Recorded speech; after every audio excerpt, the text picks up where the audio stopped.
ओम नमः शिवाय। तोड़ मालिक। तो मालिक आज अपन बात कर रहे हैं पांचवें ज्योतिर्लिंग की। तो अपने पुराणों में ये पांचवा ज्योतिर्लिंग है केदारनाथ। तो केदारनाथ के बारे में पुराणों में इसकी कथा कुछ इस तरह से दी हुई है मालिक। तो ये बात जाती है महाभारत के टाइम पे। महाभारत में जब कौरवों और पांडवों के बीच में युद्ध हुआ था तो पांडवों के ऊपर अपने भाइयों की हत्या करने का दोष लगा था। तो अपने भाइयों की हत्या का दोष का निवारण क्या होगा, इन्होंने श्री कृष्ण जी से पूछा और कृष्ण जी ने बताया कि इसका निवारण सिर्फ और सिर्फ महादेव दे सकते हैं। तो पांडवों ने भोलेनाथ को ढूंढने की कोशिश की।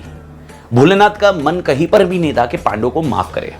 उसका कारण था क्योंकि उनके ऊपर जो दोष था उनके भाइयों की हत्या का दोष था। तो भोलेनाथ मिल नहीं रहे थे पांडव से क्योंकि उनको माफ नहीं करना था। इसीलिए जैसे ही पांडव एक जगह से दूसरी जगह पहुंचते, भोलेनाथ वो दूसरी जगह से तीसरी जगह चले जाते हैं। तो इस तरह से समय जा रहा था। एक बार भोलेनाथ पहाड़ियों पर जाकर छुप गए और जो छुपे उनका जो रूप था वो बैल का रूप ले लिया।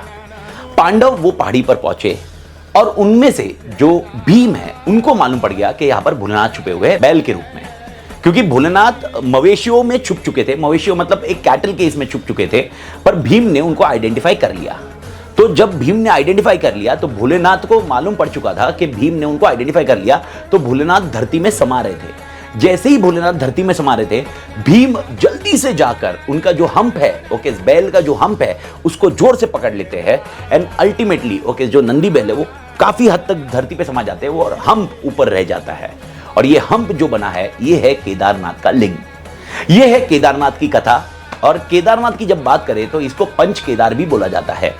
पंच केदार का कारण है क्योंकि केदारनाथ के 5 अलग अलग रूप इसके इर्द गिर्द में है, जिसको कुछ नाम इस तरह से दिया गया है। एक है केदारनाथ, दूसरा है रुद्रनाथ, तीसरा है तुंगनाथ, चौथा है आपके लिए कल्पेश्वर एंड पांचवा है मध्यमेश्वर। तो ये 5 रूप केदारनाथ के ज्योतिर्लिंग से निकले थे। तो इस कथा से हमें क्या सीख मिलती है? इस कथा से जो एक सीख मिलती है सबसे इंपॉर्टेंट, मैं इस कथा में एक ही पॉइंट पे बहुत ज्यादा एम्फसाइज करूंगा और वो है समय। अगर आप देखोगे हमें कुछ चीजें प्राप्त करनी है, हमें कुछ अचीव करना है ऑब्जेक्टिव्स को, तो इट टेक्स ए टाइम। जैसे यहां पर इस कथा में आपने समझा होगा, जैसे ही पांडवों को भोलेनाथ को प्राप्त करना था, it was not an easy task.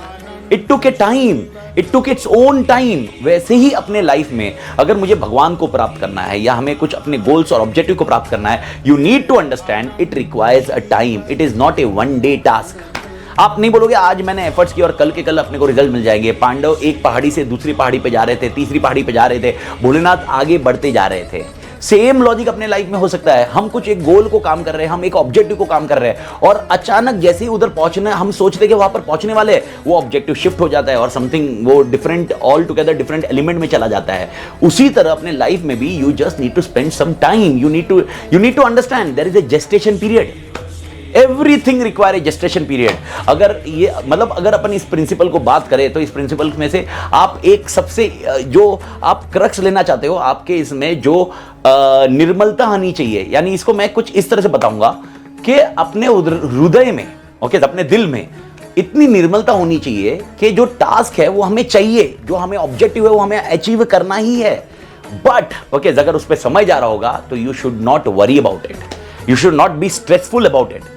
Let the time take its own way and ultimately will achieve your objective.